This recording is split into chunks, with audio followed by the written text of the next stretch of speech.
இன்றைக்கி நம்ம பார்க்க வேண்டிய கேள்வி அறிவியலில் இதயம் மற்றும் இரத்தம் தொடர்பான முக்கியமான வினாக்கள். பல வருட வினாக்கள் உங்களுக்கு ஒட்டுமொத்தமாக இந்த சிறு தொகுப்பில் கொடுக்குறோம். முதல் கேள்வி, அரைச்சந்திர வாழ்வு எங்கு அமைந்துள்ளது அல்லது பிறைச்சந்திர வாழ்வு எங்கு உள்ளது? நுரையீரல் தமனிக்கும் மகா தமனியும் புறப்படும் இடத்தில் உள்ளது. அப்போ அரைச்சந்திர வாழ்வு அல்லது பிறைச்சந்திர வாழ்வு எங்கு உள்ளது அப்படின்னா நுரையீரல் தமனியும் மகா தமனியும் புறப்படும் இடத்தில் உள்ளது. மூவிதழ் வாழ்வு எங்கு உள்ளது? வலது ஏற்றியத்திற்கும் வலது வென்ட்ரிக்கலுக்கும் இடையில். அப்போ மூவிதழ் வாழ்வு எங்கு உள்ளதுன்னா வலது ஏற்றியத்திற்கும் வலது வென்ட்ரிக்கலுக்கு இடையில் காண்கிறது. ஈறுதல் வாழ்வு அல்லது மிட்ரல் வாழ்வு. அப்போ இதை கூட ஒரு கொஸ்டினாக கேட்கலாம். இதயத்தில் ஈறுதல் வாழ்வு அல்லது மிட்ரல் வாழ்வு எங்கு காணப்படுகிறது? இடது ஏற்றியத்திற்கும் இடது வென்ட்ரிக்கலுக்கும் இடையில் காணப்படுகிறது. அப்போ மூவிதழ் அப்படின்னா வலது, ஈறுதல் அல்லது மிட்ரல் வாழ்வுனா இடது.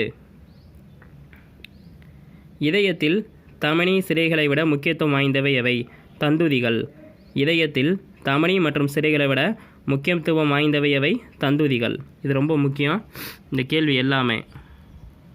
அரைச்சந்திர வாழ்வு நுரையீரல் தமனி மகா தமனி புறப்படும் இடத்தில் காணப்படுகிறது. மூவிதழ் வாழ்வு வலது ஏற்றியத்திற்கும் வலது வென்ட்ரிக்கலுக்கு இடையில் காணப்படுது. ஈறுதல் வாழ்வு அல்லது மிட்ரல் வாழ்வு இடது ஏற்றியம் இடது வென்ட்ரிக்கல்.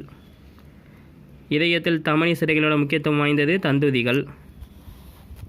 அடுத்து, இதயம் எந்த தசையால் ஆனது? கார்டியாக் எனப்படும் சிறப்பு வகை தசையால் ஆனது. இதயம் இரத்தம் பின்னோக்கி செல்வதை தடுப்பது இதய வாழ்வுகள். அந்த இதய வாழ்வு தான் நம்ம மூவிதழ் வாழ்வு ஈறுதல் வாழ்வுன்னு பார்த்தோம். இதயத்தின் அறை சுருங்கும் நிலைக்கு டேஸ் என்று பெயர்? சிஸ்டோல். இதயத்தின் அறை சுருங்கும் நிலைக்கு டேஸ் என்று பெயர்? சிஸ்டோல். இதயத்தின் அறை விரிவடையும் நிலைக்கு என்ன பெயர் அப்படின்னா டயஸ்டோல். அப்போ இதயம் சுருங்குச்சுன்னா சிஸ்டோல், அதே இதயம் விரிவடைஞ்சிச்சுன்னா டயஸ்டோல். இதயத்தில் லப்டப் எதனால் ஏற்படுகிறது?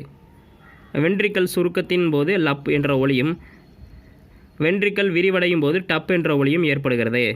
அப்போ லப்டப் என்பது எப்போது ஏற்படுதுன்னா வென்ட்ரிக்கல் சுருங்கும் போது லப் என்ற ஒலி ஏற்படுகிறது. அதே வென்ட்ரிக்கல் விரிவடையும் போது டப் என்ற ஒலி ஏற்படுகிறது. அதனால தான் இதயத்தில் லப்டப் என்ற ஒலி ஏற்படுகிறது. இதயத்தின் அறை விரியும் நிலைக்கு டயஸ்டோல், சுருங்கும் நிலைக்கு சிஸ்டோல். இரத்தம் பின்னோக்கி செல்வதை தடுப்பது இதய வாழ்வுகள். இதயம் எந்த வகை சிறப்பு வகை தசையாலானதுன்னா கார்டியாக். அப்போ ரொம்ப முக்கியம், இதெல்லாம் கேள்வி ஞாபகம் வச்சுக்கோங்க. இதயம் மற்றும் இரத்தம் தொடர்பான அனைத்து கேள்வியும் இங்கிருந்து தான் வரும். ரொம்ப முக்கியமான தலைப்பு. அப்போ இதயம் கார்டியாக் தசை, இரத்தம் பின்னோக்கி செல்வதை தடுப்பது இரத்த வாழ்வுகள், ஈறுதல் வாழ்வு, மூவிதழ் வாழ்வு. இதயத்தின் அறை சுருங்கும் நிலைக்கு சிஸ்டோல், விரிவடையும் நிலைக்கு டயஸ்டோல். லப்டப் வென்ட்ரிக்கல் சுருங்கும் விரிவடையும் போது ஏற்படுகிறது.